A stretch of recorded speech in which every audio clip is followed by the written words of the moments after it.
go. We're recording. Okay, perfect. All right, so there was a request to do questions 7 and 8. This is on new material that will be covered for the first time on this final exam. Just as a reminder of the structure of this final exam, it is cumulative from chapters 13 through chapter 21, nuclear chemistry, except chapter 18. We all skipped chapter 18. If you are in the 1620 course, Chem Majors, we do not cover transition metal chemistry, so chapter 23, so this review will not include chapter 23, so use the resources that Dr. Woodward gives you for that. So no chapter 23 for us 1220 folks. There was a request to do questions 7 and 8, which is just on new chapter material. Sophia, why are you here? I don't know. Sorry, I'm calling you out. You're in the wrong class. No, yeah, I have plans later. You have plans? This isn't gonna, this won't help you. No, I like to learn. So. You like to learn, I like that. Yeah, we should all take that advice. I mean that, yeah, okay. Why are you here? Are you in 1250? Yeah. Why are you here? Like 80% of this isn't on your exam. Okay, all right. Okay. Anyway, sorry, it was just a distraction. I would have thought of that all day, so sorry to embarrass you, Sophia. What was I saying? Okay, so yeah, let's just go over new material and then pick and choose what previous chapters we want to go over. So let's just, go over this new material, all right? Okay, so the last part of electrochemistry is new material, where we talk about batteries, though I don't have any battery questions on this review packet, so do use the practice exams for that. So batteries and electrolysis are the new material, and then all of nuclear chem. So let's go through that first. So for the majority of chapter 20, we talked about spontaneous reactions. We were always looking for positive cell potentials. But if we plug in a cell into an outlet, we can deliver electrons and force non-spontaneous reactions forward. So if we look at this reduction potential half reaction, we see that, okay, the reduction of aluminum 3+ to aluminum solid is very non-spontaneous because this cell potential is negative. And so again, voltaic cell or galvanic cell means that we have a positive cell potential. But since this reduction half reaction is negative, it's a non-spontaneous reaction. This doesn't happen on its own unless we couple it with something that delivers electrons, such as electrolysis, plugging it into a wall socket. So electrolysis forces this reduction reaction because in the reduction form here, it is non-spontaneous. We're delivering electrons. We're forcing the reduction reaction forward by using that external power source. Note how the electrons here are on the reactant side. So you can think of, all right, when you plug this into a wall socket, that is what delivers the electron. So reduction is what electrolysis drives forward, because versus oxidation is the loss of electrons. So electrons are a product, so that kind of reaction doesn't work with electrolysis. It's all reduction. All right, so that's just kind of the conceptual concept behind electrolysis driving these non-spontaneous reduction reactions forward. So let's compare a couple reduction reactions here, all with different reduction potentials. Here we are electrolyzing lead, zinc, and aluminum, all in their ionic form, and turning them into their solids form. So we are reducing them. All of them are going from like some type of positive oxidation number to 0. So all of them are being reduced. We're adding electrons there.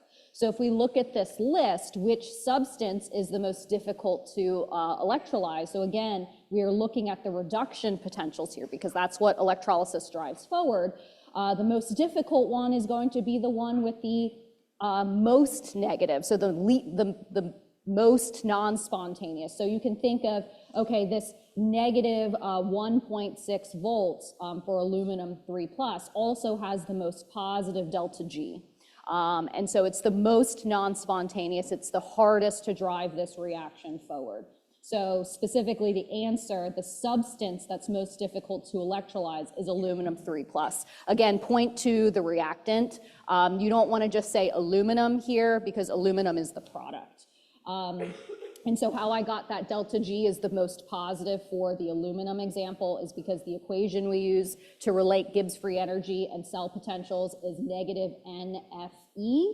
And so we see because of that negative sign, the most negative reduction potential gives us the most positive delta G. So then on the flip side, the easiest substance to electrolyze would be lead 2 plus because it has the least negative reduction potential. So here, delta G would be, I guess, the least negative, while the aluminum 3 plus is the most positive. Gibbs free energy, nope, that's not what I wanted to say. The Gibbs free energy for lead 2 plus is the least positive, meaning it's still non-spontaneous, but it is easier to drive that reaction forward, where the aluminum 3 plus is the most non-spontaneous, hardest to drive that reaction forward. So if we put all of these ions like into a container, so lead 2 plus, zinc 2 plus, aluminum 3 plus, if we put a cathode in here, and then hooked it up to a wall socket, all right, to do electrolysis, which metal would accumulate on that cathode first based upon our answers? Which metal? Which one? Lead, yes, lead, because it is the easiest to electrolyze. So once all of those lead ions are accumulated, removed from the ionic form and accumulated on that cathode, next up would be zinc. So then zinc would start to accumulate on that cathode. And then last, it would be aluminum. So basically, it goes in order of what is easiest to electrolyze to hardest to electrolyze. Okay, perfect. All right. Which substances, based upon these same half reactions, so we'll use these again, should offer cathodic protection to prevent corrosion of elemental iron? So which one of these substances could we add? So I have all 6 here. To prevent corrosion of elemental iron, so see below. So iron, something that we aim to prevent is corrosion of iron. So that reaction is actually the spontaneous oxidation of iron. Iron solid is what we typically use in a lot of materials, but over time, spontaneously, that iron solid can be converted into iron 3 plus, which usually is in the form of rust iron oxide. So you can think of this as rust. So what cathodic protection aims to do is to prevent this reaction from occurring. So how we can do that is to provide cathodic protection is to put into the system what we call a sacrificial anode.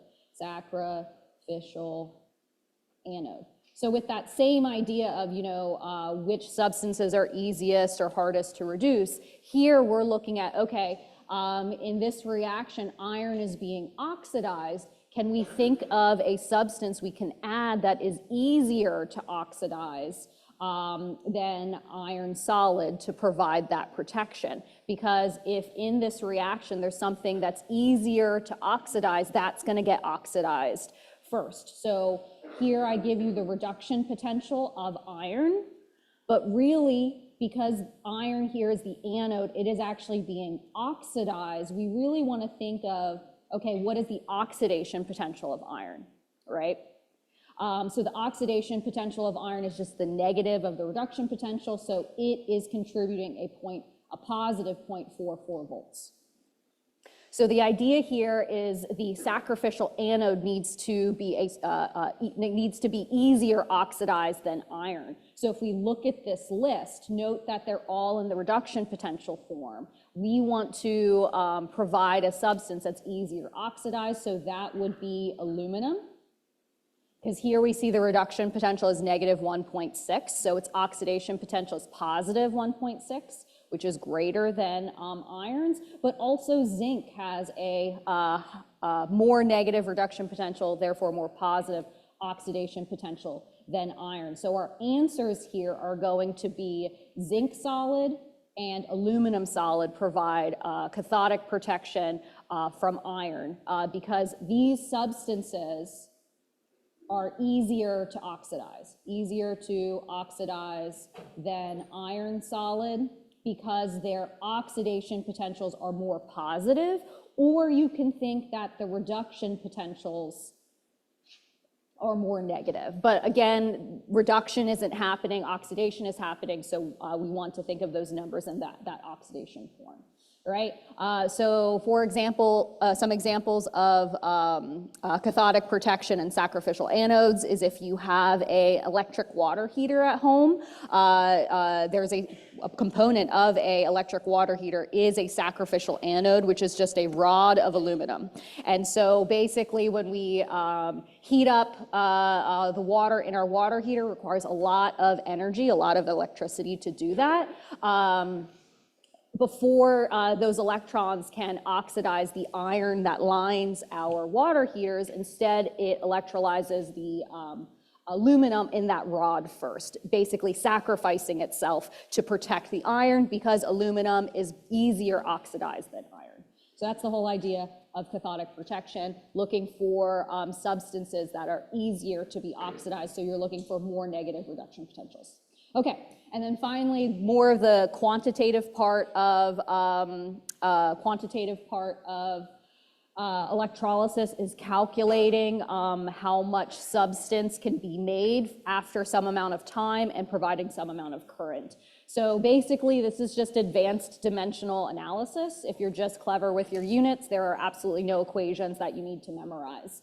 And so I guess the most important thing is what an amp is, all right? So if you're given a current, an amperage, the unit of amps can be thought of a coulomb per second. You know, like how molarity is moles per liter, but big M kind of has no meaning to us. A, to me, has no meaning to me until I convert it into its coulomb per second. Then it's more useful for me in this type of equation. So if I deliver 10 amps of current to a sample, what I'm actually doing is delivering 2 coulombs of charge per every 1 second. And that's more useful to me for dimensional analysis because the other quantity that you need to know is Faraday's constant. So Faraday's constant, if you look at your supplemental information at the very, very end of the packet here, Faraday's constant, it should be here, all right, is 96485 coulombs per mole of electrons. So you can rewrite that as an equality, 96485 coulombs equals 1 mole of electrons, all right? So there are 2 equalities that we're going to use and be useful to us, and the very last one is specific to what substance we're electrolyzing. We are turning some type of cation into its neutral metal. So let's think about what's happening. We are making chromium solid, so that has an oxidation number of 1. But we're electrolyzing a salt, chromium nitrate. What's the charge on that chromium? 3+, yeah, so the reaction that's actually happening, this is chromium 3+, is chromium 3+ is gaining 3 electrons to become chromium solid with a 0 oxidation number. And so here is the last piece of information that we need to use, and that is the equality. Basically, it's stoichiometry, that chromium, 1 mole of chromium requires 3 moles of electrons. Right, so that's the very last quantity that we're going to use for dimensional analysis. And of course, all of these electrolysis questions are similar, but what changes is the charges here, the number of electrons required. If we were electrolyzing magnesium chloride, for example, to make magnesium 0, how many electrons would be involved? 2, yeah, 2. If we were electrolyzing sodium chloride, how many electrons would be involved to make sodium solid? 1. Yeah, so it depends on what compound it is and how many electrons that cation needs to gain. But in this example, it needs to gain 3.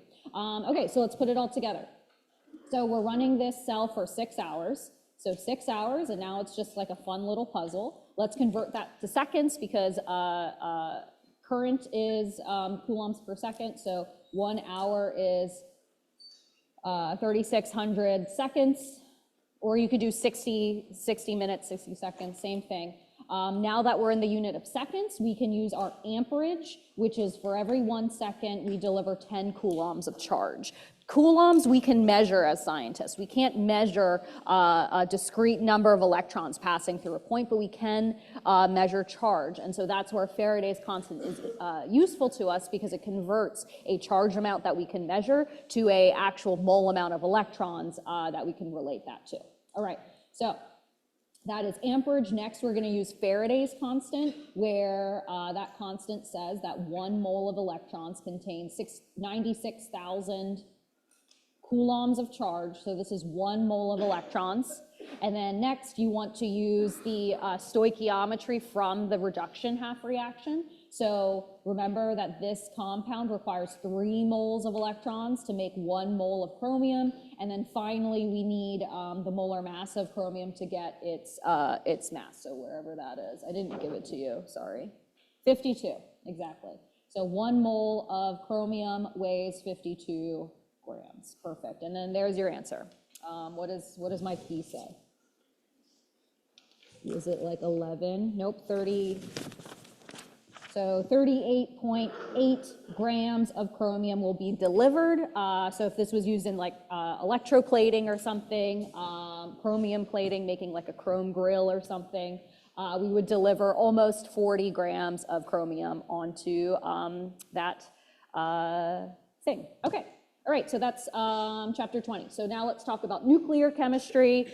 This is completely different than everything we've talked about prior. If you were to make flashcards for this class, who makes flashcards for this class? Not many people? Okay, you do? All right, good, good. So this is a good time to maybe make a flashcard because there's a handful of subatomic particles and types of nuclear radiation that we need to memorize, specifically their weights and their atomic masses and atomic weights. Atomic numbers and mass numbers. That's what we need to memorize there. So the types of radiation there is alpha, beta, gamma. Those are kind of like the top 3. All of these have different weights and energy requirements. An alpha particle has a mass number of 2 and an atomic number of 2. A beta particle has basically no mass. It's essentially an electron, but it has a -1 atomic number, which is weird. And then gamma has no mass and no protons on it at all. It's just pure energy. All right, so these 3 types of radiation sources will always be emitted. So it's all about language here too. So if these particles are emitted, it means that these particles are products, and that helps us with our balancing. Then you just have to add up the mass numbers and atomic numbers on each side, and then it's quite straightforward. So here, these particles are emitted. Note where they are on the other side, on the product side of that reaction arrow. Some other last ones that are a little bit more uncommon is positron emission. So a positron is essentially an electron, but it has a +1 charge. Since it's emission, it's also a product. But then the last one here, which is different, is electron capture. An electron is being captured. We know what an electron is. It's 0 mass number, but a -1 charge, right, in the atomic number. But since it's being captured, it is actually a reactant, and that's very important in your balancing. So where that substance goes helps you with the balancing. You don't have to memorize how do the numbers change, you just balance it as is. So with that in mind, let's go through these last ones. Okay, so a beta particle is being emitted from copper 66. So copper 66 is our reactant. Remember that beta particle is our product. Let's figure out what is that missing piece, that other product that needs to be there so everything is mass balanced. So copper is Cu, 66 is its mass number, right? This is its mass number, right? I didn't tell you how many protons there are because you can figure it out. You're a big girl, you can figure it out. There are 29. There are 29 protons on a copper atom. So a beta particle is being emitted, so you're going to write that beta particle as a product, and then you just think, okay, what's that missing piece? So basically the mass number and atomic numbers, they always have to stay balanced on each side. So here our product is going to have a mass number of 66, but then how many protons is it going to have? 30, yes, because 30 minus 1 is 29. And then you look at your periodic table and you say, oh, okay, that's zinc. Zinc 66, that's what it becomes, right? Okay, alpha particle of copper 66. Okay, so our reactant is the exact same. This is alpha particle emission, so you write the alpha particle as your product and you think, okay, what is that missing piece?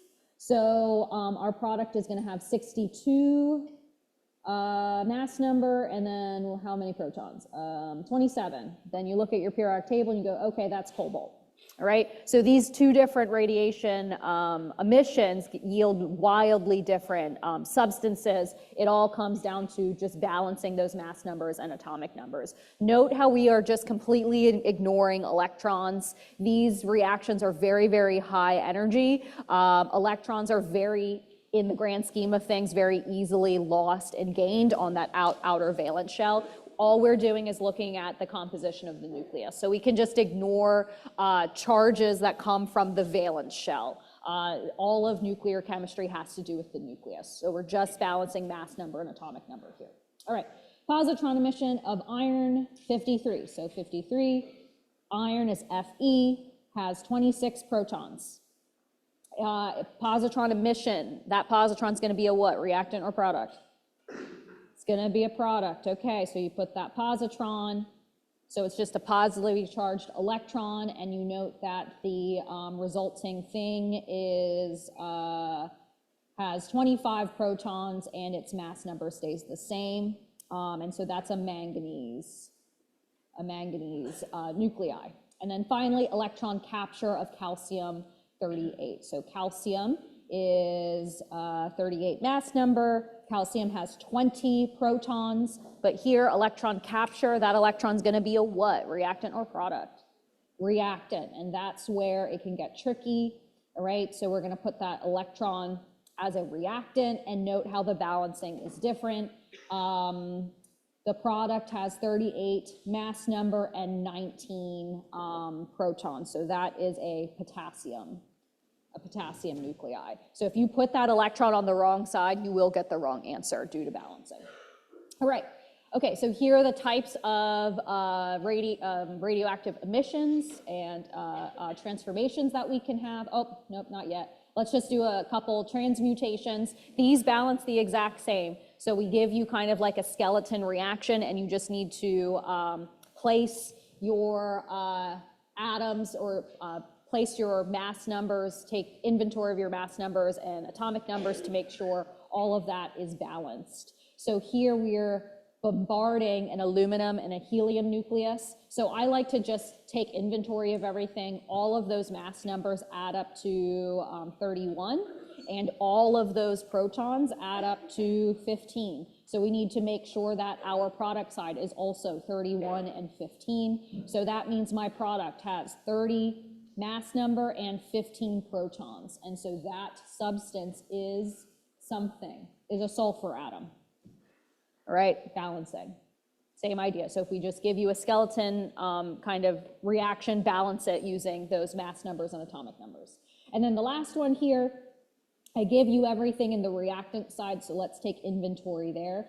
Curium and a neutron are popping off, so 243 and 96. So we need to make sure that our reactant side adds up to that. And so it looks like this thing has 2 protons and 4 mass numbers. So what is that? Yeah. Is it potassium? It's phosphorus? Yes. It is. But the numbers are right. Yeah, the numbers are right. Okay, perfect. Okay, good. Yeah, so just look at the key. If I'm wrong from the key, just yell at me. Okay, and then the last one, B. So for mass number 2 protons, what is that? What is that? Helium, or remember, this is nuclear chemistry. It's an alpha particle. Yes, it is an alpha particle, right? Yep. So in this one, I really should have written an alpha particle, but I got lazy. There we go. Okay, perfect. All right, so this was the question that people asked about is, okay, let's now predict, using the different types of emission that we talked about earlier, can we predict whether, what kind of emission radiation happens for these unstable nuclei. So there are 3 rules for predicting nuclear stability. Technically, to answer all of the questions on this slide, we don't even need this graph. This graph is helpful, but we don't need it. And to be honest, you will probably not be given it on the exam. So these are the 3 ways that unstable nuclei can decay. So the first is, for all of these, what you want to do is calculate the neutron to proton ratio. All right? The neutron to proton ratio for what I want to say like light elements, okay, light elements, the preferred N to P ratio is 1. So let me undo this crossing off. If you see here what I mean by that, if you look at all these elements, kind of like lighter than iron, right? All of these blue dots mean we have stable elements, stable isotopes, but these yellow substances, these yellow isotopes, they exist, but not for very long because they're unstable. So what we see is that a lot of these blue dots lie on this 1-to-1 neutron to proton ratio line. So how we can predict whether how a substance, how a nuclei decays depends on, are we above that preferred neutron to proton ratio or are we below it? So there are 3 different ways an unstable nuclei can decay. And the first one, and I guess the easiest one, is anything with more than 83 protons is always going to undergo alpha emission. And the reason is because the largest stable isotope that's out there is, what is it, bismuth? Yes, it's bismuth. So if you look at polonium right next to bismuth, right, bismuth has a like very accurate molar mass. It has like a bunch of decimal places in its molar mass, but you go 1 over to 84 protons and you see polonium, its molar mass is in brackets because that's just an estimated molar mass. It doesn't exist long enough on Earth for us to actually measure a molar mass. So anything more than 83 protons is going to undergo alpha emission because it needs to become lighter in order to become stable, to basically it loses protons in order to become more stable. So that's the easiest one. Anything heavier than bismuth will always undergo alpha emission. The second one is if your neutron to proton ratio is too high, meaning it's usually much higher than 1. If you have a very high neutron to proton ratio, you are going to undergo beta emission, and doing that brings that neutron to proton ratio down, so it gets closer to 1. And I can show an example in a moment. Or the last thing that can happen is if your neutron to proton ratio is too low, meaning it's below 1, like way below 1. And if this is the case, then typically what happens is positron emission or electron capture. But usually positron emission, both of those, they yield the same product anyway, but yeah, positron emission. All right, so all of this has to do with, okay, looking at the isotope given, calculate the N to P ratio, and then see are we above or below the belt of stability, and that's the decay mode that will happen. And then you can even write that reaction out. If you predict or calculate the N to P ratio of the product, you'll see that, oh, we get closer to the more preferred ratio that we need. So let's do the first one, potassium 40. So potassium 40 has how many protons, how many neutrons? It has 19 protons based on the periodic table, and then 21, what does that's a beta particle. IB, that's a beta particle. So this is beta emission. There we go. Okay, so there's your protons and neutrons. So if you calculate your neutron to proton ratio, you get a value of 1.11. Right? So what do we think that neutron to proton ratio is? Is it too high? Is it too low? It's too high. So what's going to happen is beta emission. Right? So let me prove it to you that doing beta emission will get us closer to a preferred neutron to proton ratio. So let's just write the reaction for potassium undergoing beta emission. So we have 40 mass number, 19 protons. If potassium undergoes beta emission, 0, -1, my product is what? 40 protons, or sorry, 40 mass number, 20 protons. This is a calcium atom, right? So how many protons and how many neutrons does this have? 20 and 20. And so what is its neutron to proton ratio?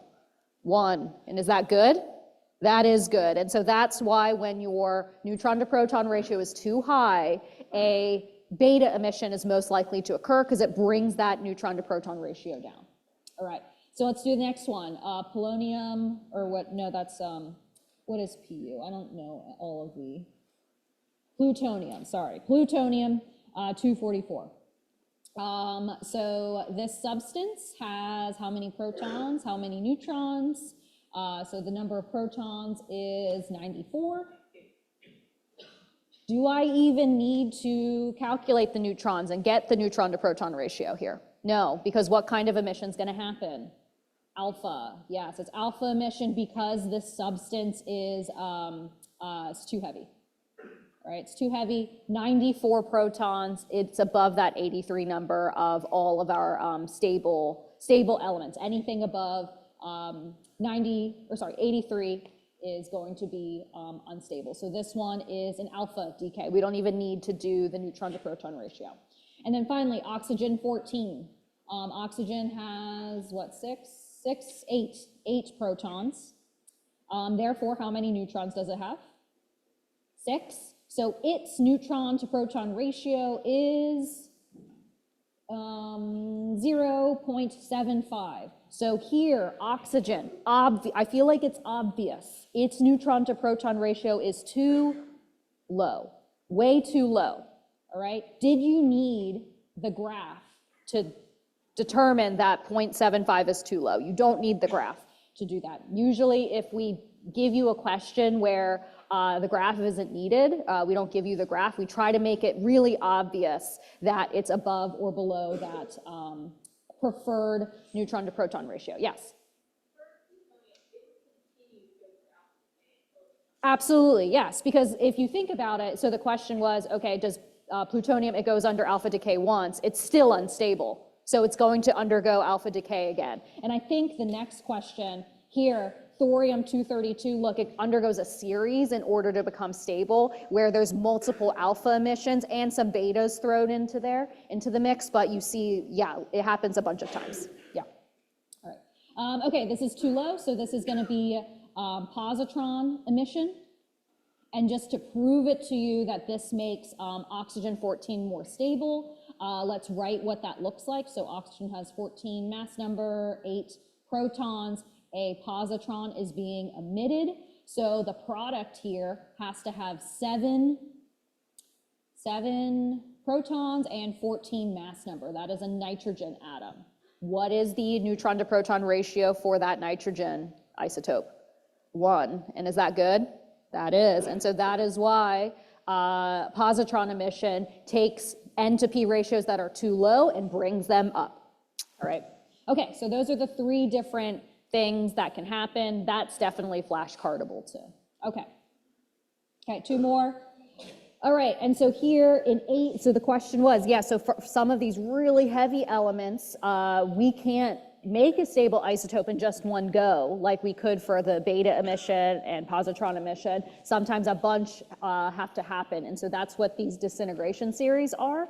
For a lot of these really heavy radioactive substances, many alpha emissions happen with some beta emissions scattered in there. So in this question, I'm telling you the decay chain of thorium-232. So thorium-232, look at your periodic table. Thorium has 90 protons. So basically, here I'm telling you that in alpha, 2 betas, then 2 alpha emissions happen. What is the resulting nuclei? So you just have to do a bunch of emissions, one after another, where your product of your first emission is the reactant in your next one. So first we are doing an alpha emission. So we're doing alpha, beta, beta, alpha, alpha. So that alpha particle is a product, and so our other product has to have a mass number of 228 and 88 protons, right? This isn't my answer. I need to do a bunch of them, so I'm not even going to bother looking to see what the element is. I'm just going to take that substance and I'm going to do another decay, but this time I'm doing a beta emission. So a beta particle, 0, -1. The identity of the element isn't important. I just need the number of protons. And so that substance, when it undergoes beta emission, now has 89 protons, but its mass number stays the same, still 228, right? So now this product is going to be my reactant in my next series. So I'm going to do another beta emission. So that beta particle is again a product. And so we see that the mass number goes up, or sorry, the number of protons goes up again. So 228 stays the same, but now it's 90 protons. We're back up to thorium. That's weird, right? But again, we're not done. This is a decay chain. Many emissions come out. That's why a lot of these really heavy F-block elements are really radioactive, because a lot of different emissions have to occur in order for that substance to become stable. Even after this decay chain, I still don't think this thing is stable. These decay chains are like a dozen different steps in order for it to become stable. All right, so we did an alpha, 2 betas, now we do 2 alphas. So I'm going to take this product, do an alpha emission, so 4, 2 alpha particle. My product is going to have 224 mass number and 88 protons. And then finally, one more alpha emission given the question, and then we see that that mass number goes down again, so 220 and then 86 protons. And this is my answer. I'm actually going to look up see what this is. So this is 86. What is that? 86. Radon. So are we stable yet? We are not. This disintegration series is not done, but once we did 3 or 4 of them, I figure you understand the process. We don't have to do the whole decay chain. All right, perfect. So yeah, that's our answer. Radon 220. Okay, and now the last question here has to do with kinetics. This is actually just review, because all radioactive decay undergoes first order kinetics. First order kinetics. All right. So that means the equations that have to do with first order reactions will be important here. So that means the natural log, integrated rate law, so natural log of your thing after some time is equal to natural log of the thing you started with initially minus k times t, how much time has gone by, where k is your rate constant. Rate constant is kind of like your speed, your velocity of your reaction. So sometimes it's hard to tell, is that reaction going fast or slow? So oftentimes we can communicate the rate constant instead in terms of a half-life. Half-life makes more sense, where half-life means it's the amount of time that has to pass in order for half of your sample to disappear. So your half-life time is just us communicating the rate constant in a different way. So your half-life for a first order reaction is the natural log of 2 over the rate constant. Natural log of 2 is a constant, so again, we're just like restating what that rate constant is into something that's more understandable. So here, I have a sample. It reduces by 30% after 2 days. Let's get the rate constant, let's get the half-life, and then predict how much of the sample remains after a week, given all this information. So this is chapter 14 review. I could have literally put this on a chapter 14 exam And you would be able to do it as long as I told you this was a first order reaction. So do know all radioactive decays are first order reactions. So it's all about reading comprehension here. So 2 days, that sounds like the time. So now I need to figure out concentration so I can get, use my integrated rate law. So the time is 2 days. So if I can figure out what is my concentration or the amount of stuff I have initially and after that time, we can use the integrated rate law to calculate what K is. So if I tell you that the sample reduces by 35%, how much sample did I start with? 100%, yes, 100%. So then what is A sub T? Is it 35? Nope, it is 65, yes. Reading comprehension, all right? Because this is a 35% decrease. So these are the numbers that I want to use and input into my integrated rate law. We know how to do that. So putting that together, natural log of 35% equals natural log of 100 minus K, that is what we're solving for, times 2 days. All right? Regardless if you put 0.35 or 35, it doesn't matter. So you can try it both ways. 0.35, you could do 0.35 and 1.00. In those natural logs, you'll get the same exact answer. I just like to stick with the whole numbers. Okay, so just solve for K. All right, and so I get that K is equal to, K is equal to, yes, it is supposed to be 65. You're right. Yes, so 0.65. Thank you.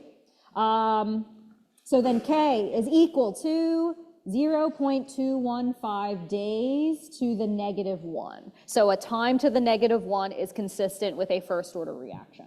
Okay, do you know, is that fast or slow? Day to the -1, inverse day. Like, is that a fast speed? Is that a slow speed? I don't know. So that's why the half-life is a better way to communicate how fast a sample decomposes, because I have no idea if 0.2 day to the -1 is fast or slow. So let's take, so that was the answer to A. Let's do the answer to B, where we take this this rate constant and just rearrange it into a half-life.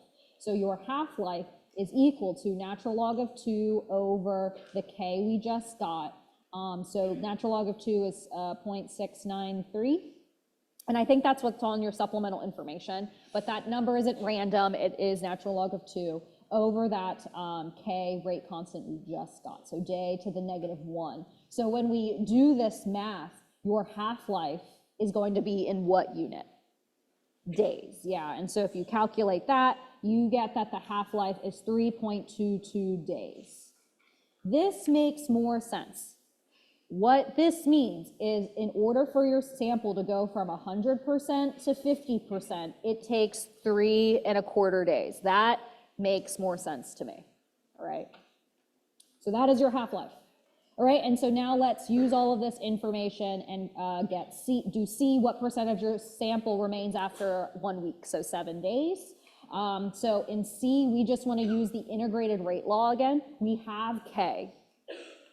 T is given, it's 7 days, and so we just want to know, okay, if we start with 100% initially, how much sample do we have after that, that 7 days? So you just plug in those numbers into our integrated rate law with that new K rate constant that we got in part A. So it's just plug and chug. So we are solving for the concentration after some time. So natural log of A sub T equals natural log of 100% minus the rate constant 0.215 days to the -1 times 7 days. And I think if you get this, I don't feel like, okay, let's just do the whole work. So natural log of 100 minus 0.215 times 7.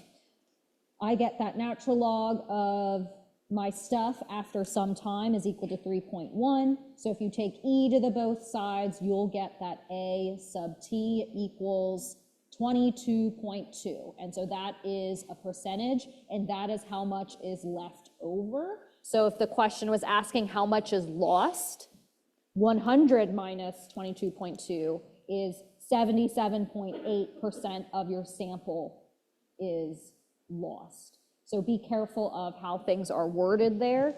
That when we use the integrated rate law, it's the concentration or the amount that's there, not how much is lost. So we have to rearrange those words to fit our integrated rate law. Okay, so that is all the new stuff. So what chapter do we want to do next? Or what midterm? Midterm 1, 2, 3, 4? What? 2? Okay. 2. All right, do we need to do a mechanism? Yes or no? Yes, okay, all right. So with mechanisms, the trick is the slow step determines your rate law. So here I have a 2-step mechanism. The slow step determines my rate law. So for mechanisms, these are all elementary steps. So we are allowed to just take the reactants, there's stoichiometry, and turn them into coefficients. That's the only time we're allowed to do that. If we're given data like this, and I don't tell you it's an elementary step, you can't just say, oh, we're second order and first order. We can't say that. We have to use the experimental data to determine what that rate law is. But with mechanisms, we are allowed to just take the stoichiometry and turn them into a rate law. But it's the slow step, if it's a multi-step mechanism, is what determines that rate law. So here, rate is equal to rate constant of our second step. So there's first step, second step, times the concentration of NO3 times the concentration of NO. Am I done? We are not, because what's the problem? NO3, what is that? That's an intermediate. Do you ever add NO3 in this reaction? We never do. If you look at the full balanced equation, the only things we add to this reaction are NO and oxygen. We can't have NO3 because that's a concentration we can't control. So we have to get rid of this intermediate by using the fast step, right? So that fast step is an equilibrium. So we are allowed to say, okay, the forward rate is equal to the reverse rate. So I can take the reactants and set them equal to the concentration of the products, again, using the elementary steps. So concentration of NO, rate constant, times the concentration of O2 equals the rate constant in the reverse reaction, so negative 1, 1, times the concentration of the product, so NO3. And it's this relationship that allows us to replace that NO3 that's in our initial rate law here. So if you rearrange things, you see that NO3 concentration is basically proportional to some constant because all of these rate constants just smash together and you only observe like one overall rate constant. You don't see the little individual ones. So the Ks just combine with each other. So we see that that NO3 concentration is proportional to NO times O2 concentration, and it's these two concentrations are what we're going to input in that original rate law. So we see that the rate law is equal to rate times K overall.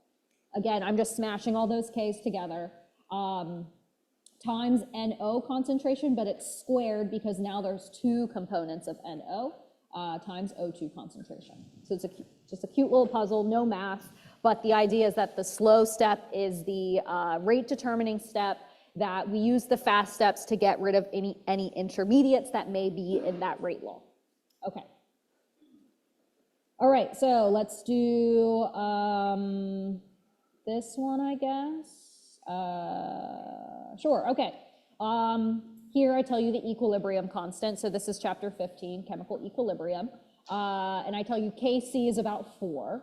And here's the full balanced chemical reaction.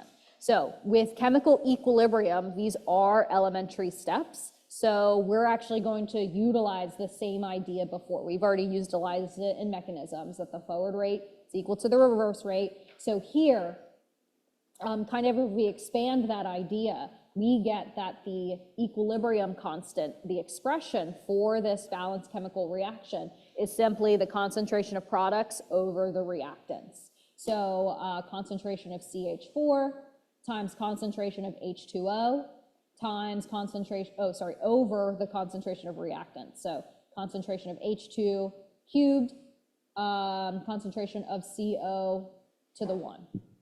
All right, so here we're putting anything with a concentration into that Kc expression. If I had something like a solid in this reaction, would that go into K? No, it wouldn't. What if I had a liquid?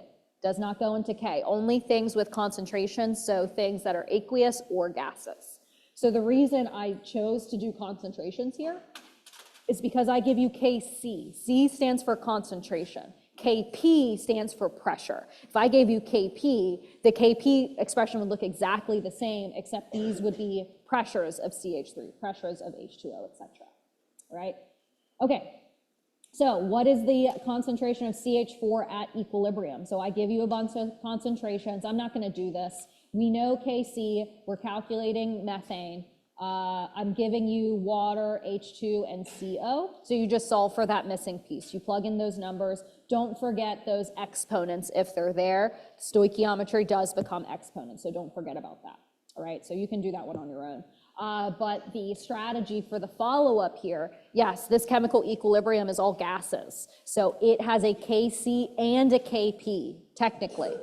And they're different values. They may or may not be different values.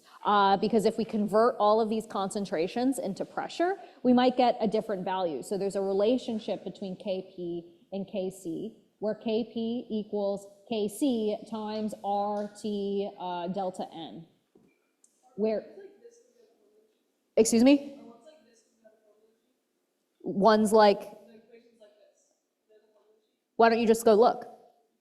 That's a great, yeah, you can look. Yeah, so here, I think it is. I imagine it is. So we are given Kc, R is a constant. We want to use, which R do we want to use? Do we want to use the 8.314 or do we want to use the 0.08206 one? Which one? Oh, yeah, the 0.08206, yes, because we're working with gases. Really what this is an interpretation of the ideal gas law, converting all those molarities to pressures, atmospheres. So we don't want to use the 8.314. That's the energy version of R, right, energy. Usually that R is used when like Gibbs free energy is involved, right? And I give you a temperature, this is 1200 Kelvin. What we just need to get is what is delta N. So delta N, if you look at the reaction, this is probably not given on your equation sheet. What is delta N? Delta N is the number of moles of gas on your product side minus your reactant side. It's always, delta is always like final minus initial, products minus reactants by convention. It's what you end with, but with what you start with. So you just have to inspect what the total number of moles on each side of this equation. So on the product side, there are 2 moles of gas, but on the reactant side, there are 4 moles of gas. So in this reaction, delta N is equal to -2. And so that is the exponent you want to use in this equation. So to convert Kc into Kp, take the Kc that's given, so 3.93 times R, so 0.08206 times the temperature that's given, so 1200, and you're going to take that whole parentheses, that whole RT factor, and take it to the -2. All right, the whole thing, and then that's your answer. All right. I think there was an exam question, and it said, in which scenarios, in which equations does Kp equal Kc? That was an exam question, all right?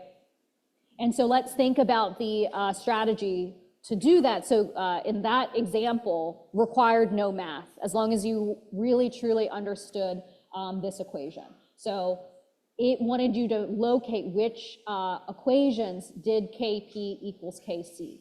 If we look at the equation that we use to interconvert between Kc and Kp, let's look at this. Yeah, so it's up there in the chat, is Kp will be equal to Kc if this whole term goes away.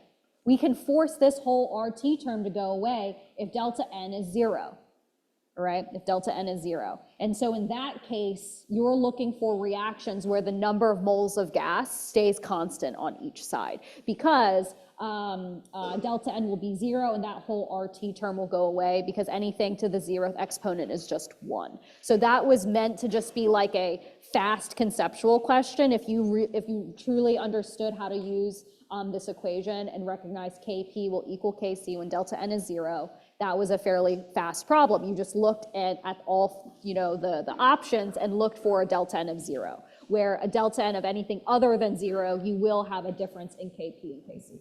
Okay, all right, let's keep going. Okay, ice tables. Great. Remember, there are 2 ways you can use an ice table.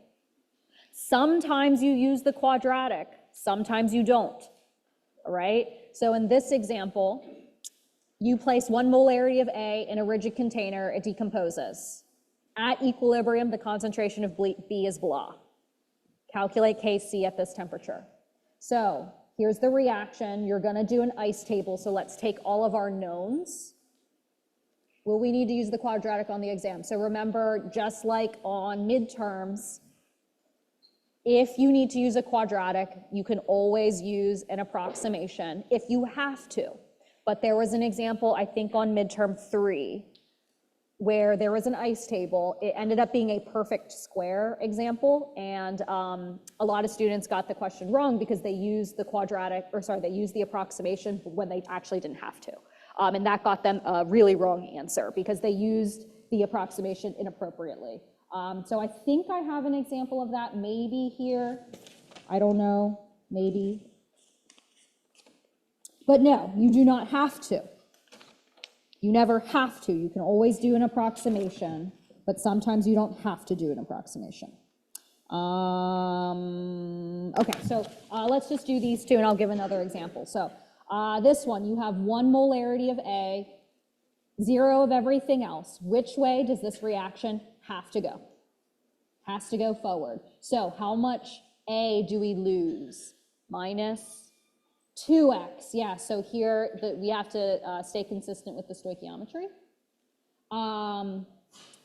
X and x of B and C, so at equilibrium we have minus 2x of A, x amount of B, x amount of C. So if we plug this into a Kc expression, Kc is equal to B concentration, C concentration times A concentration squared, all right? So if you plug all of this in, you get that Kc equals x squared over 1.2x, 1 minus 2x squared, right? So in this example, we are calculating Kc. I know all of you have gotten really good at making approximations and recognizing, oh, usually the approximation requires removing the minus or plus x that's in the denominator. But in this example, is it an appropriate time to use the approximation? No, because why? We are given x. The only reason we approximate is to avoid the quadratic formula. This does not require the quadratic formula at all, because I tell you the last piece of information we didn't use is that at equilibrium, B concentration is 0.025. So what is that? 0.025, what is that? That is x. Yeah, if you look closely at your ice table, look, the concentration of B at equilibrium is x. So I just told you what x is. So x is equal to 0.025 molarity, all right? So if you approximate this and try to say that x squared over 1 minus 1 squared and plug in x, and you try to approximate it, you are literally just being lazy. You know what x is, just plug it in. The whole point of the approximation is to avoid the quadratic, so do not do that. You know what x is, just plug it in. So Kc for this reaction is 0.025 squared over 1 minus, I guess that's 0.05? Yeah, sure. That whole thing squared. Perfect. All right. And you can solve that. That's just math. So do not approximate this example. We typically only have to approximate if we're solving for x, because that's what requires the quadratic formula. So do not approximate that. Okay, so there's that answer. You can calculate that. So let's do an example where you do have to approximate, and I'll show you when it's appropriate to do so. So let's look at this example. Calculate the equilibrium pressure of S2 at equilibrium that results in the decomposition of this with an initial pressure of that. So here, since we're working with pressures, Kp is given. So we still do an ice table, but we're going to work in pressure instead. So with the information given, I tell you that this is the initial concentration of H2S, so 4.20. We have nothing of those things. Minus 2x plus 2x plus x of all of those of the things. The reaction has to go forward. So at equilibrium, we have 4.2 minus 2x of H2S. We have 2x of hydrogen gas, and we have x amount of that sulfur gas. All of this goes into the Kp expression, where this is equal to pressure of H2 squared, pressure of S2 not squared, and then pressure of H2S squared. So these are equilibrium pressures that you're going to put in. And so Kp equals 2x squared, because that's the hydrogen pressure, x amount of S2, and then 4.2 minus 2x squared. And this is equal to 2.2 times 10 to the negative 6. Okay. There's a lot going on here. So if you kind of tidy this up, you get 4x cubed over 4.2 minus 2x, that whole denominator squared, equals 2.2 times 10 to the negative 6. This requires the quadratic. This may require graphing, something that we don't want to assess you on, and we don't want you to take time to solve, because we're not a math class, we're a chemistry class. So the chemistry concept that we're assessing here of using the approximation is when is it appropriate to do so.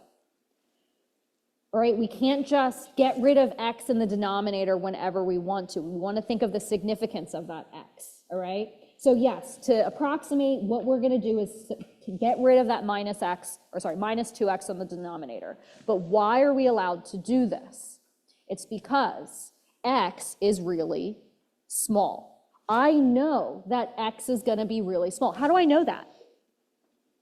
K is really small. So if you think about this, we're starting with a reaction with like a butt ton of reactant.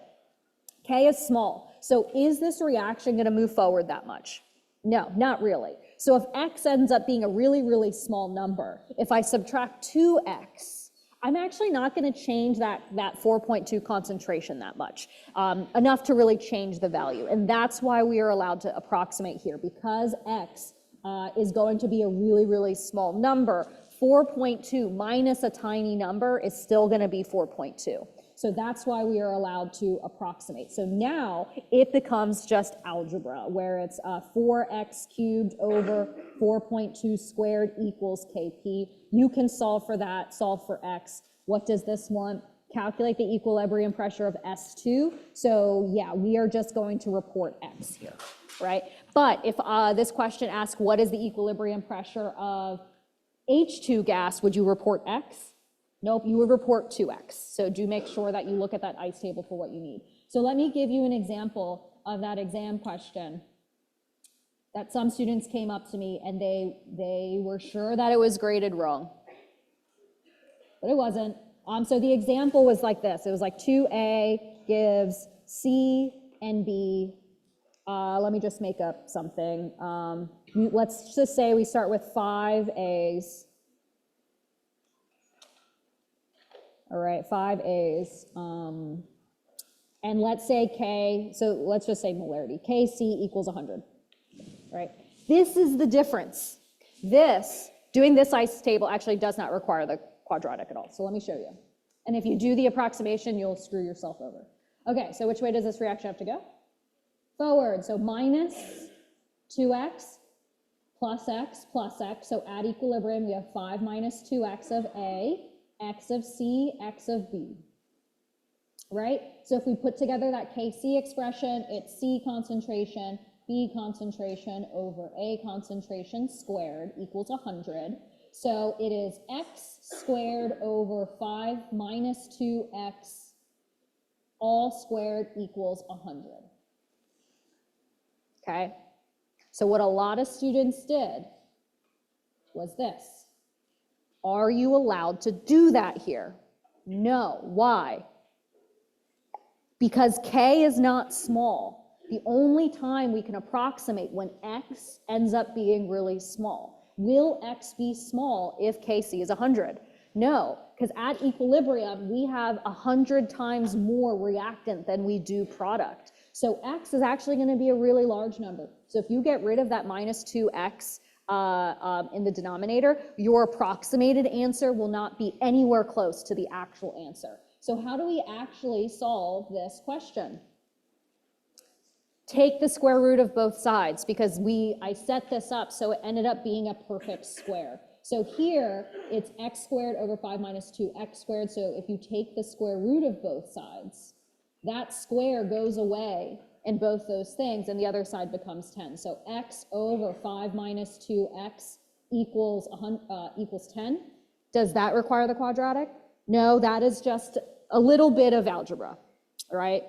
Yes. So if you approximated, your answer was really wrong, because you approximated when you weren't supposed to. We can only approximate when x is very, very small, right? Okay, perfect. Okay, is it the -4, -5 exponent? Yeah, so for the most part, if K is small, so like to the -4, -5, it is usually okay to approximate. And I think the most common example is calculating the pH of like a weak acid or a weak base. All of those Kas, all of those Kbs, do you ever see Ks that are bigger than 1? No, all of those Kas and Kbs are always very small, and that's why we like 99.99% of the time approximate with weak acids and weak bases. The approximation is almost always allowed. Okay, so there we go. Okay, so yeah, why don't we just do that? Let's review midterm 3 a little bit, since we're on the topic of approximations. Here, determine the pH of all of these weak things. How do I know that they're weak? One, I told you, but if I didn't tell you, if I went like that, how would you know that HA is a weak acid? I give you a Ka, yes. But like these things up here, calculate the pH of these things. Are any of these weak? No, these are all strong acids and strong bases. So for the first one, HCl, we're going to make the assumption that this is also the concentration of H+, so we can go ahead and calculate the pH. For the next one, sodium hydroxide, we're going to assume that this is the concentration of hydroxide as well, because all of that sodium hydroxide splits up. We get our POH, we get our pH. But then the last one, do we assume that our hydroxide concentration is 0.0015? Nope, we can't do that because this calcium hydroxide has 2 hydroxides, but it's really no different. Understand that calcium hydroxide is a strong electrolyte. So hydroxide, when calcium hydroxide splits up, you actually get double that concentration. So it's 0.03 molarity, and same idea, you get POH, then you get pH. All right. So I wanted to finish up this idea of approximations. All right, and so I'll do the first one using the ICE table. But I hope you recognize that that once you do the ICE table for any of these weak acids or weak bases, the strategy is basically the same. Here, a weak acid with a Ka is given. Calculate the pH. So when HA, the acid, acts as an acid, its Ka expression is HA splits up into H+, and its conjugate base A-. So if we write out an ICE table, I tell you that the initial concentration is 0.02. We have 0 of that. I love weak acids and weak bases because everything's always a 1-to-1 ratio, and the approximation is almost always used. Because we still use the same concepts. We lose a little bit of HA, we gain a little bit of H plus, and we gain a little bit of the conjugate base. So at equilibrium, we have 0.02 minus X of HA, X of the products. So when we set up our Ka expression, products over reactants, we get that this is X squared over 0.02 minus X equals 1 times 10 to the negative 4. Do you want to do the quadratic on the exam? No, you don't. Can we approximate here? Yes. Why can we approximate? X is small. Yes, because Ka is small. That this reaction is only going to go forward a little bit, so we're only going to lose a little bit of that X. So you can go ahead and approximate and get that, okay, X squared over the initial concentration 0.02 equals Ka. When you solve for X, X is equal to a concentration of what? H plus. That is what the ice table says. X is equal to H plus concentration. So you just straight put that into the pH calculation and you get that right away. Where it differs is the next one. I tell you, you have NaA. NaA is a what? It's a base, but I give you a Ka. Is that a mistake? Did I mean Kb? No. Ka here is the Ka for HA, but you have its conjugate base in solution as well, all right? If you're in 1250, just close your ears right now, okay? So you have its conjugate base. This is a base, so should you use the Ka expression for calculating the pH? No, you should use the Kb, yes, because A minus is a base. Can you, I hope at this point, tell me what is the value of Kb? 1 times 10 to the negative 10, yes, because these two values have to multiply to 10 to the negative 14, all right? So you're gonna use Kb because A minus is a base, all right? But does your ice table look any different than our previous one? It does not. So when we set this up, Kb is equal to X squared over the initial concentration, 0.02 molarity. But what's different here? X is the concentration of what? Hydroxide, because Kb uses the hydroxide. Let me just show you, and then you get POH, then you get pH. All right, let me just show you the Kb expression, because bases are always trickier. So the Kb expression for A minus acting as a base is A minus combines with water, but it's a liquid, equilibrium. So A minus is going to act like a base. It's going to accept a proton. So you're going to make HA, but then what's left behind from water? Hydroxide, because you took a proton from it, all right? And so here is the Kb expression. Kb equals the conjugate acid times hydroxide over A minus concentration at equilibrium. And again, then this reduces down to X squared over 0.02 minus X, but we use the approximation, all right? So here I'm showing you that X is equal to hydroxide concentration when you use Kb, all right? So the next one, B is a what? Base, and I give you a Kb. So should we use that expression? Are you sure? B is a what? Base, and I give you Kb. So yes, we do use that number. Yes, we do, because B is a base. And I give you a Kb, so that's its K. So simply, do you want to do the ice table here? I don't feel like it, so I hope you recognize the strategy. Kb is going to be equal to X squared over 0.02, but X is going to be equal to the concentration of what? Hydroxide, yes, and then you just get POH, then you get pH. Okay, now let's do the last one. So that was a base. That would be something like ammonia, all right? I give you a concentration of ammonia, I give you the Kb, you just do X squared over whatever equals Kb, that's given, because ammonia is a base, and I give you Kb. But this thing, HB nitrate, is that a base? Let's split it up. This is a salt, so this breaks up into HB plus and nitrate, NO3 minus. Nitrate is a pH neutral salt, so you can ignore it.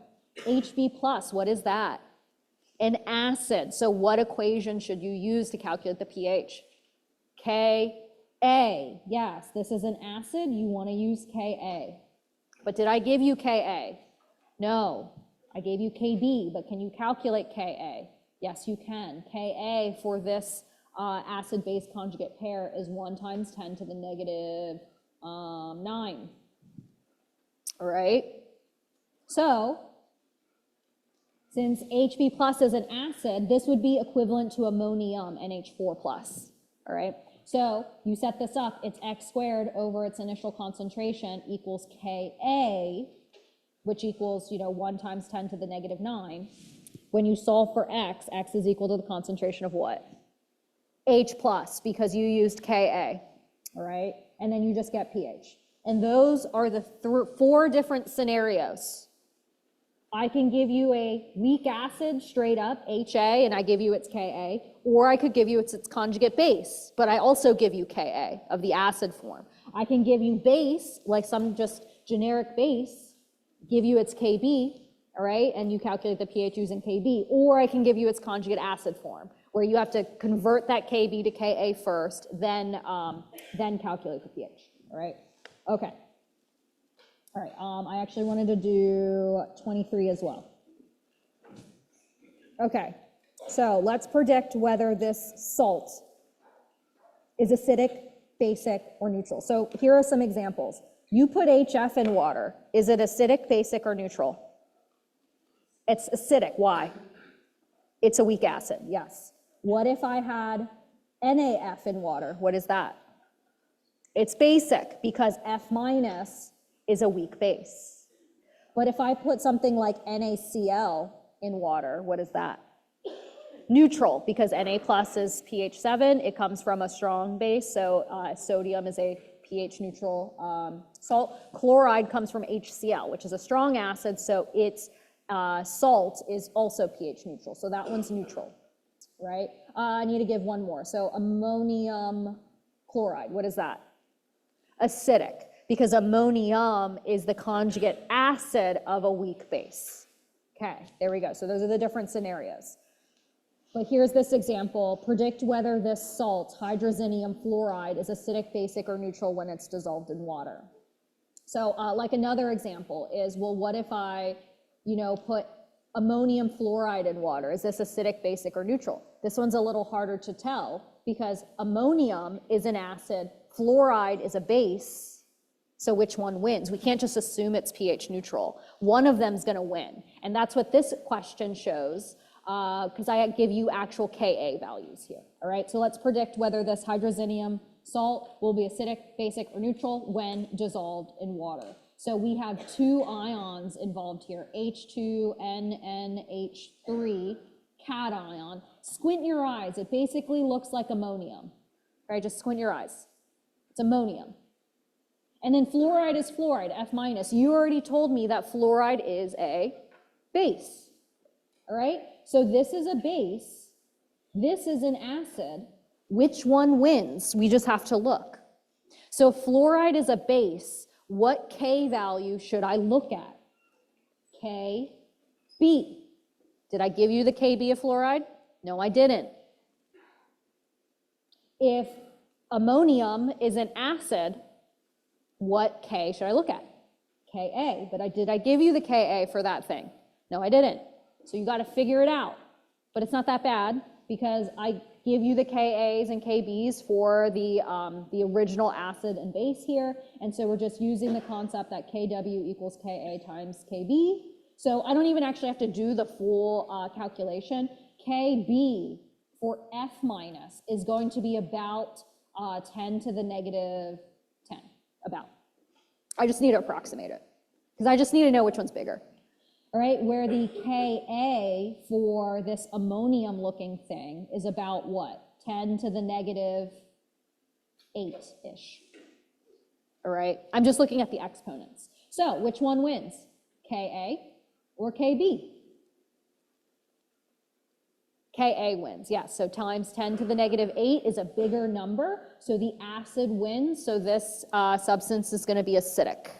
It's going to be acidic, right? It's going to be acidic because I had to calculate the Ka and Kb of the conjugates, because that's what I put into water. I didn't put HF and this base in water, I put their conjugates in water. So we had to look at the Ks of those conjugates, okay. Okay. Do we want to go over midterm 1? Okay.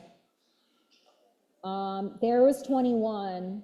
You just put these into the pH calculation. So pH is negative log H plus concentration, POH is negative log OH minus concentration. With these strong acids and bases, we just make approximation, or we make assumptions that when these ionize, you get the full H plus or hydroxide that's present there, right? So P is just a function. So pH is negative log H plus concentration. POH is negative log OH minus concentration. pKa is what?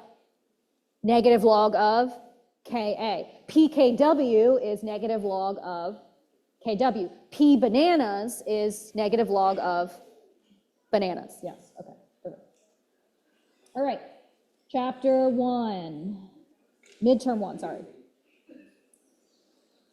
Look how far you guys have come. Remember us in 1210? Who was here for my 1210 final review session too? Yeah. Look how far we've come. Just look back and all the progress you've made and how much harder that it's gotten. But like I say to my class, you know, we grow the most with challenges, right?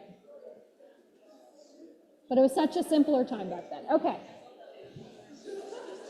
All right, so this first one is midterm 1 in chapter 13, properties of solutions. Has to do a lot with intermolecular forces, but intermolecular forces of mixtures.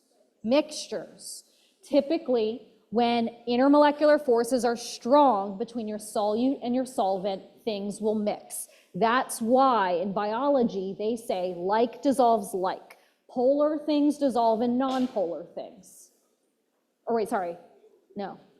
Polar things dissolve in polar things. Non-polar things dissolve in non-polar things. But with salts, it's special, right? Because salt, NaCl, is not polar, is not non-polar. It is what? It is made out of ions. So salts are ionic, right? So, but does your life experience, does salt dissolve in water?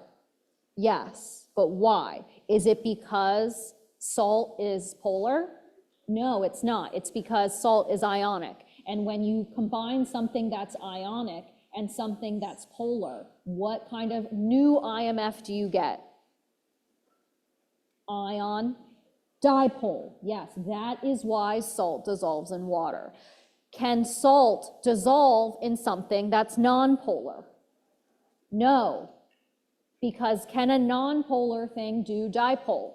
No. So salt will not dissolve in things that are non-polar, like benzene. Benzene is non-polar, all right?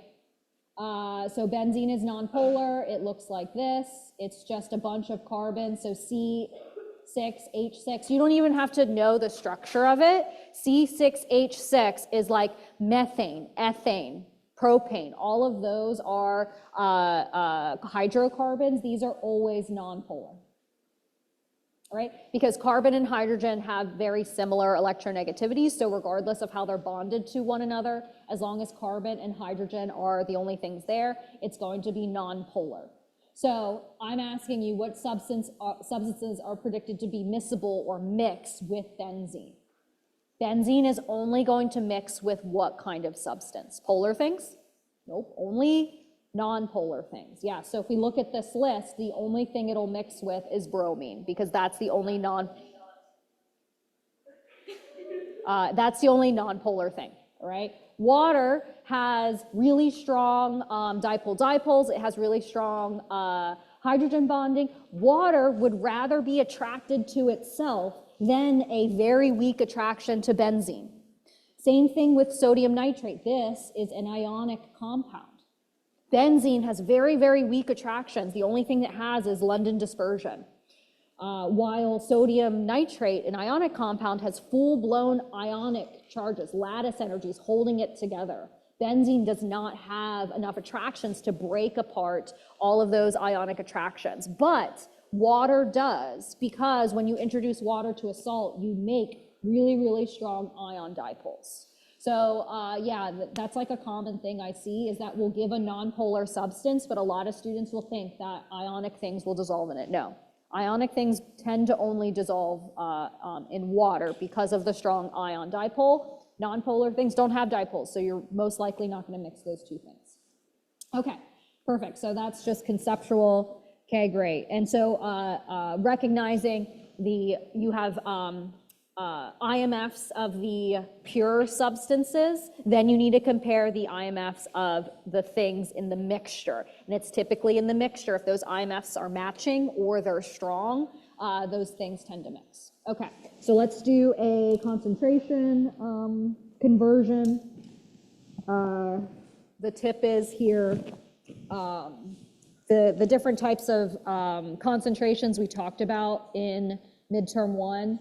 Of course, we have molarity, which means what? What does molarity mean?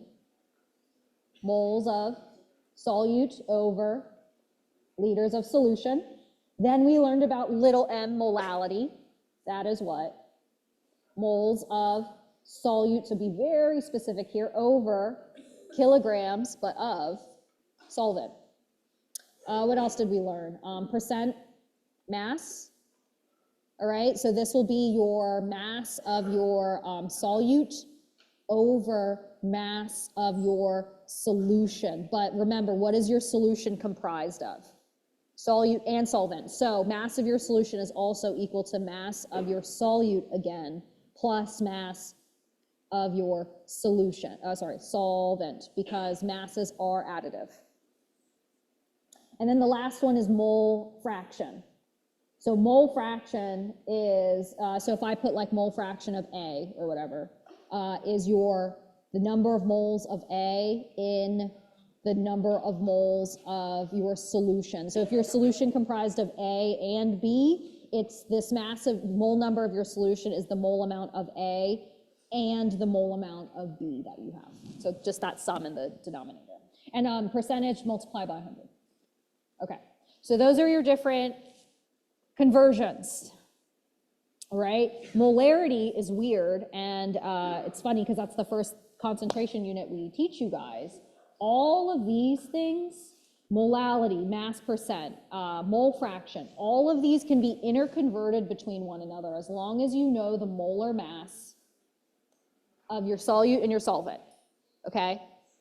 You can convert between them because masses are additive, mole amounts are additive. If I have 5 grams of this and 5 grams of that, how many grams in my mixture? 10. If I have 5 moles of this, 5 moles of that, and I combine them, how many moles do I have? 10. But if I have 5 liters of this and 5 liters of this, of that, if I combine them, do I always get 10 liters? Not necessarily. And so that's why molarity is different. Molarity is like on a different island, and in order to go between the molality, mass percent, mole fraction, you actually need to know density because volumes are not additive. And that's what this example is. I want you to convert between molarity to molality. So do we need density? Yes, we got to get off the molarity island and use density, all right?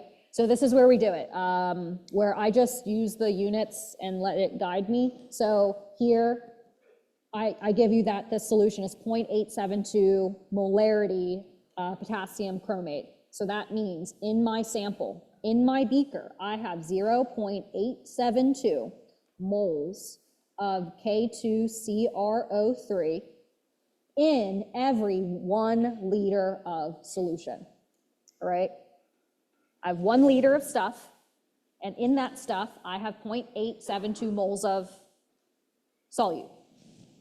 But I want the molality of the solution. That's not a typo. I want molality, small m. So I need to figure out, right, molality is equal to the mole amount of solute. So in this case, it's K2CrO4, whatever, solute, over the kilogram amount of water.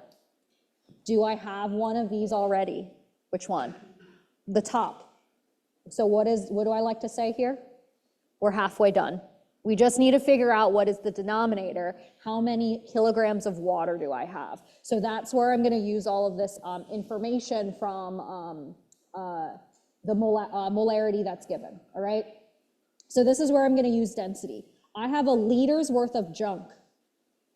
That junk weighs, 1.129 grams for every 1 milliliter of that solution, all right? So if I have 1 milliliter of solution, it weighs 1.129 grams. But do I have a milliliter of solution? No, I have 1,000 milliliters of this solution. So 1 liter is equal to 1,000 milliliters. This whole solution weighs 1,129 grams of solution. Okay, so does that mean that my kilogram amount of water is 1.129 grams or kilograms? Is it 1.129? No, because the denominator of molality is kilograms of water, solvent. This, we just calculated the mass of the entire solution. Solution means the mass of your solute and the mass of your solvent. So we need to figure out how much of this mass comes from your solute and how much comes from your solvent. And it's whatever this number goes into the denominator. How the heck can we figure out how much our solute weighs? Well, we know how much we have. We know the mole amount that we have, all right? We have 0.872 moles of our solute, K2CrO4. Can I figure out how much that weighs? Yes, using the molar mass. So the molar mass is 1 mole is 194.19 grams. So this entire, just the solute, just the salt that we're dissolving weighs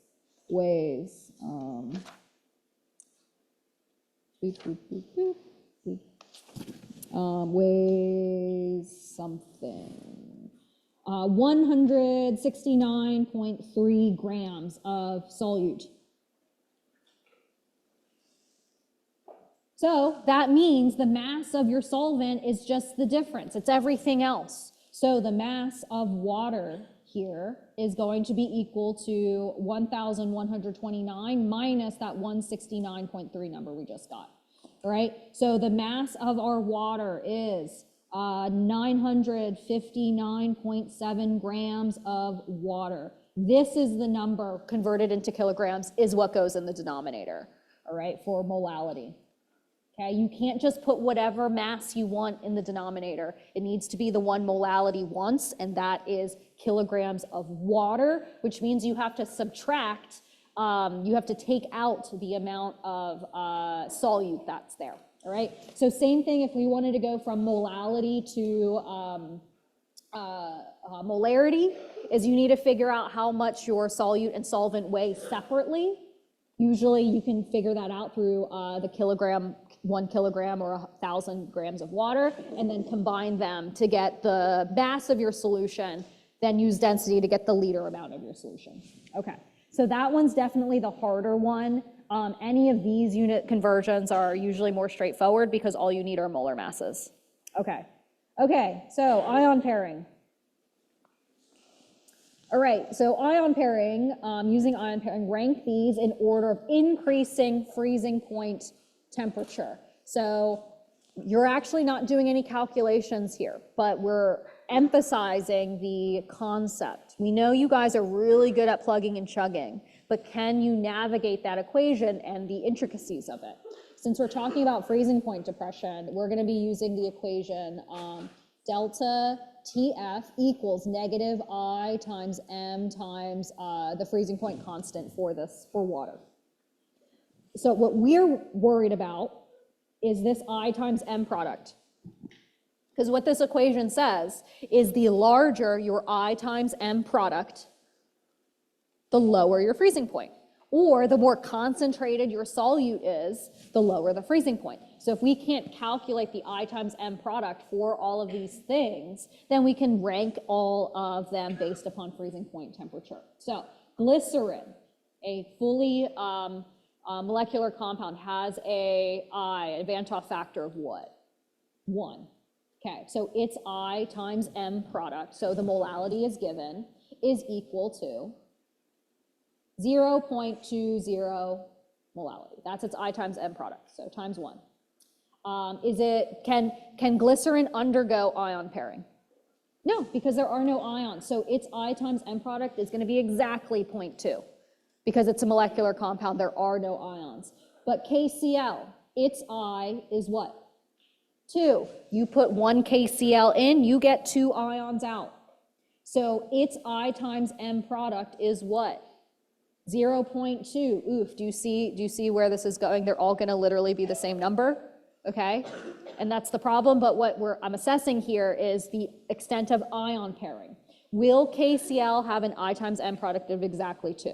It will not, because it can ion pair. Ion pair lowers your ideal I, your Van 't Hoff factor. So does KCl have an exact I of 2? It's going to actually be slightly less than 2 because KCl is made of ions. Ions are attracted to one another. So at high concentrations, you're not always going to get 2 ions out. At every so often, 2 ions will combine to make 1 ion again because they're attracted to one another. So here, KCl, it's going to be slightly less than 0.2. All right, calcium sulfate. It also has a Van 't Hoff factor of 2. So its I times M is also 0.2 molality. Can it ion pair? Yes. Does it ion pair more or less than KCl? More, yeah, because of why? Its charges, yeah, that higher charged ions will ion pair more, because the idea of ion pairing is that when those ions are in solution, every so often they're going to be attracted to one another and make 1 less ion. So that's why we have an observed lowering of that ideal Van 't Hoff factor.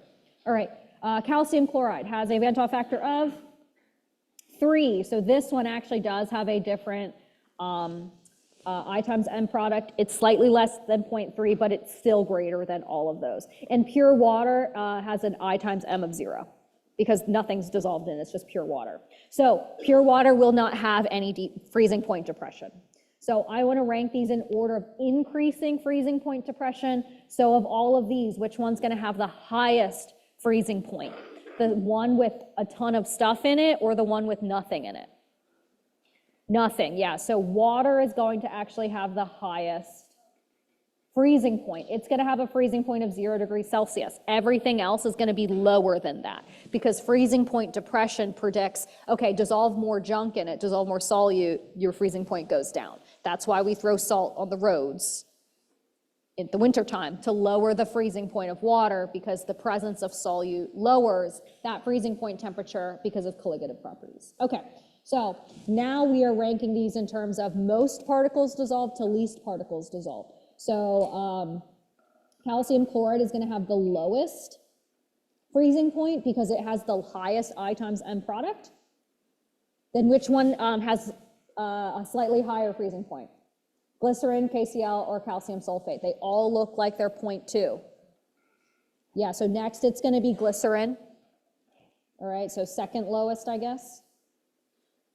Next it's going to be KCl.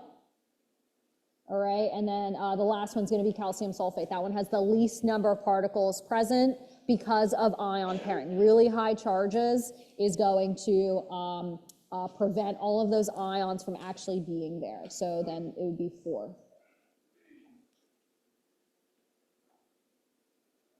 Okay, all right. Thank you for answering that question for me. Okay, perfect.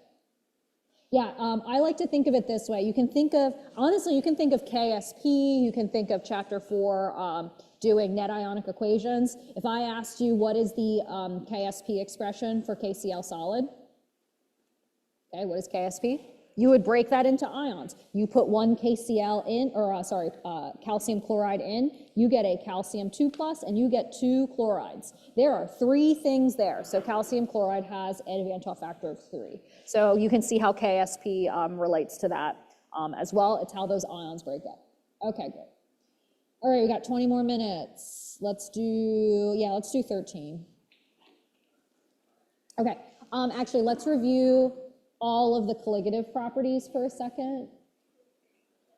Okay, so colligative properties are properties that have trends when we make solutions. Solutions is a mixture. We have pure water, we have solute, like salt. When we mix those two things together, properties change. So you can think of, okay, if I have like a salt water solution, as the concentration of that salt water solution increases, it gets saltier, right? You throw more junk in there. So how does the mole fraction of water change as you get more concentrated? It goes down, yeah, because as you add more salt, the fraction of water versus salt that there are changes, and the contribution of water goes down. So the vapor pressure of contributing to water changes how?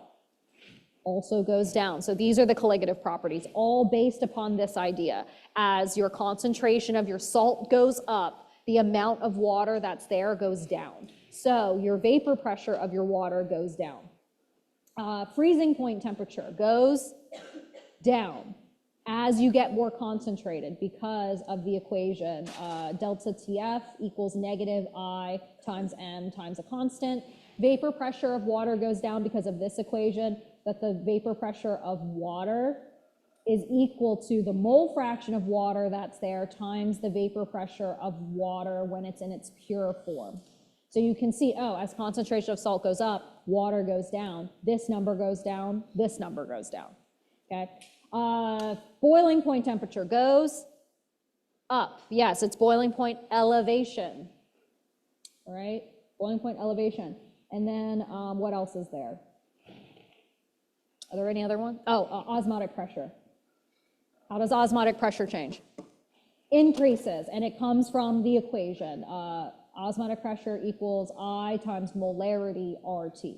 So you just see, oh, I times capital M goes up, osmotic pressure goes up. And I guess for boiling point elevation, it's the same equation, I times MK. And again, with a positive sign, it's boiling point elevation, so it goes up. So those are all of the trends. They're all related to some equation that you are given. Okay, so let's actually do this one then. Let's calculate the vapor pressure of a mixture. So in salt water, water has a vapor pressure, but salt doesn't really have a vapor pressure. It's a solid. So when we calculate the vapor pressure of the mixture, salt doesn't really contribute to it. But in this example, this mixture is made up of two things, water and ethanol. Water has a vapor pressure. Ethanol has a vapor pressure. Both of them contribute to the vapor pressure, total vapor pressure of the mixture. So we just have to do kind of like an expanded Raoult's law, where we say that the vapor pressure total of our solution is the vapor pressure coming from water plus the vapor pressure coming from ethanol. Each of these vapor pressures are related by the mole fraction of each of those solvents. So here, the vapor pressure of water is equal to the mole fraction of water that's present times the vapor pressure of water in its pure form, H2O. The vapor pressure contribution of ethanol is equal to the mole fraction of ethanol that's there times the vapor pressure of ethanol in its pure form. Basically, this is a weighted average, but instead of using percentages, we're using mole fractions. That's it. All right, where ethanol and water have vapor pressures pure on their own, but depending on the percentage of presence of each of those, we're gonna lie somewhere, our mixture is gonna lie somewhere in the middle there, all right? So basically this question is we need to figure out what are the mole fractions of water and ethanol in the mixture, because I already gave you the pure vapor pressures of both of these things. Here is the pure vapor pressure of water, here is the pure vapor pressure of ethanol. Our mixture is gonna lie somewhere in between that. So we just need to figure out those mole fractions. So we're mixing together 125 grams of water, 85 grams of ethanol. So we need to get the mole fraction of water in the liquid. So if you think about this, okay, our mixture has 125 grams of water, 85 grams of ethanol. So our mole fraction of ethanol, actually I'm gonna back up. Let's just get the mole amounts of everything. Mole amount of water is equal to something, mole amount of ethanol is equal to something else. So water, 125 grams of water divided by its molar mass 18 grams is 1 mole of water. That equals something. We have 85 grams of ethanol. That molar mass is 46, 1 mole. And so we get something like, in this mixture, we have 6.937 moles of water and 1.845 moles of ethanol. So if you add those two values up, you get that the total number of moles in this entire beaker is equal to 8.782 moles. And so if you take both of those numbers we just got and convert them into mole fraction of water is equal to like 79%,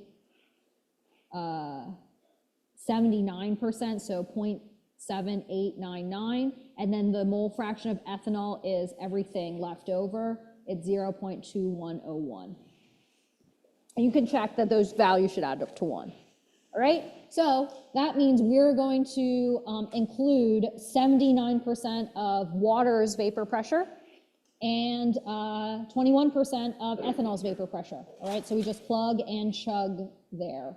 I'm going to move this down over here and put those numbers in that we just got. So the mole fraction of water is 78%, 79%. The pure vapor pressure of water is 175 torr. There is 21% ethanol. And of course, this is in fractions. And then the pure vapor pressure of ethanol is 400 torr. And so we'll see that the vapor pressure of the mixture is going to lie somewhere in between those two. All right, so I'll do that math for you real quick right here. All right, so water is contributing 138 torr. If you multiply those numbers, that's how much you get for water. Ethanol is contributing 84 torr. And so when we calculate the total vapor pressure of our mixture, it's something like 220 torr, right? So that's our answer to part A. Okay, part A. So part B is asking a slightly different question. Here, I'm asking you, what is the mole fraction of ethanol in the vapor phase above the solution? 50% of your classmates will just report this number right here, 0.21, 21%. Ethanol is 21% mole fraction in what? In the solution, in the liquid, all right? Ethanol is comprised 21% in here. But I'm not asking you how much ethanol is in here. I'm asking you how much ethanol is up here. Yes. So I'm asking how much ethanol is in the vapor phase above the solution. We actually have all the numbers that we need to calculate it. All right. That comes from the contributions of vapor pressure from the two components. I told you that water is contributing 138 torr to this whole solution. Ethanol is contributing 84 torr. So the mole fraction of ethanol in the vapor phase is its contribution, 84 torr, over the entire pressure of the vapor phase above the solution, so divided by 220 torr, all right? So you take the answer from the first part to help you understand a little bit more about the composition of the vapor phase. So we're looking at the gases here, not of the actual solution. Okay, so definitely B is a lot harder because 50% of students will just give this value, that the composition of ethanol and water in the mixture and in the vapor phase, they are different because both of these substances have different volatilities. They have different pure vapor pressures. Okay, 9 minutes. Someone yell out a number that they want to do. 27, thank you. 27, perfect.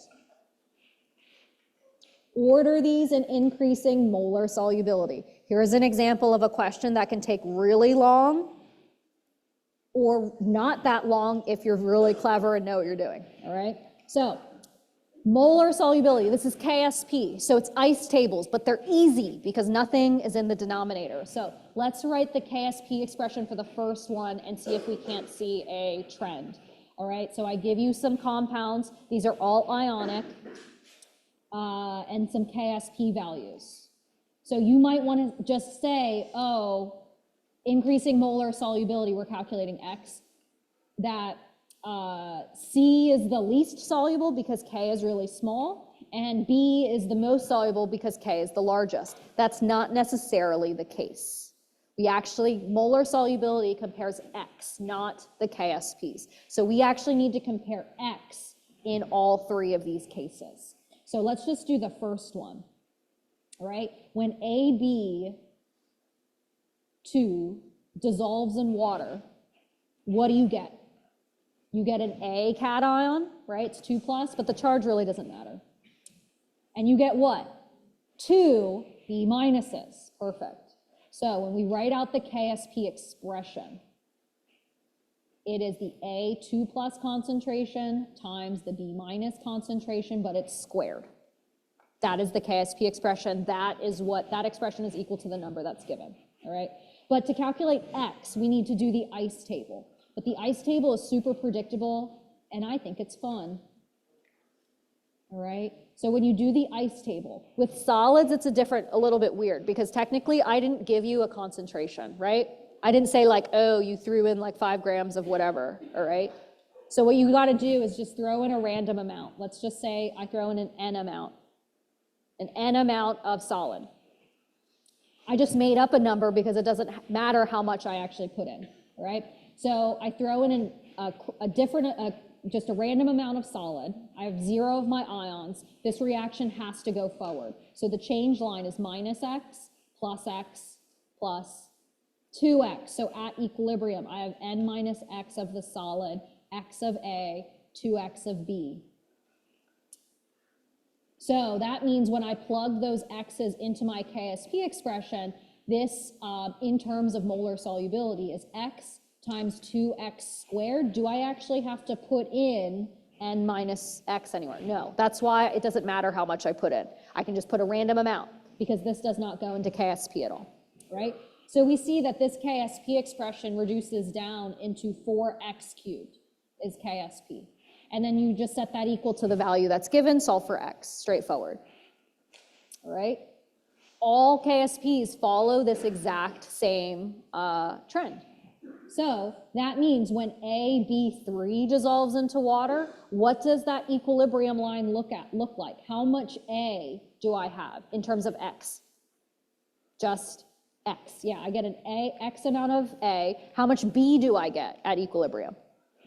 3B, because of that 3 that's there. So 3X.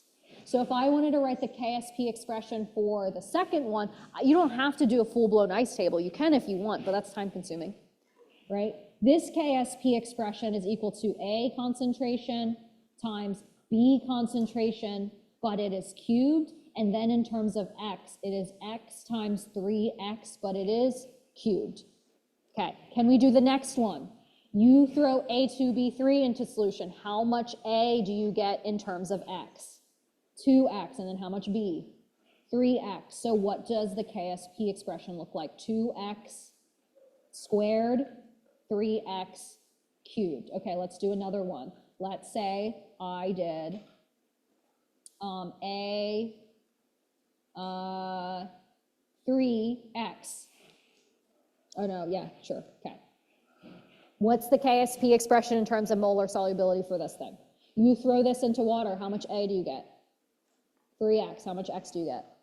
X. So the KSP expression for this is equal to 3X cubed times X. That's it, all right? Did you have to do a full-blown ICE table? No, you didn't, all right? You just have to understand how these things dissolve into solution. And hopefully you can draw some similarities to the Van 't Hoff factor here too. All right, okay, so hopefully you can get the KSP expressions for these rather quickly. So here, KSP for AB2 is A plus concentration, B concentration squared. So this is equal to X times 2X squared, that whole thing squared. So this is equal to 4X cubed. So set that equal to the KSP, solve for X, you get that X as some number. What is it? What is it? What is it? Okay, you get that X is equal to 1.4 times 10 to the negative 5. Right, so for the next one, we got that in terms of molar solubility. This is X times 3X cubed. So 3 cubed is what? Is it 9? No, that's 3 times 3. 3 cubed is actually 27. Right, X to the 4th, solve for X, and you get that X is, I'm just gonna do the exponent times 10 to the negative 3.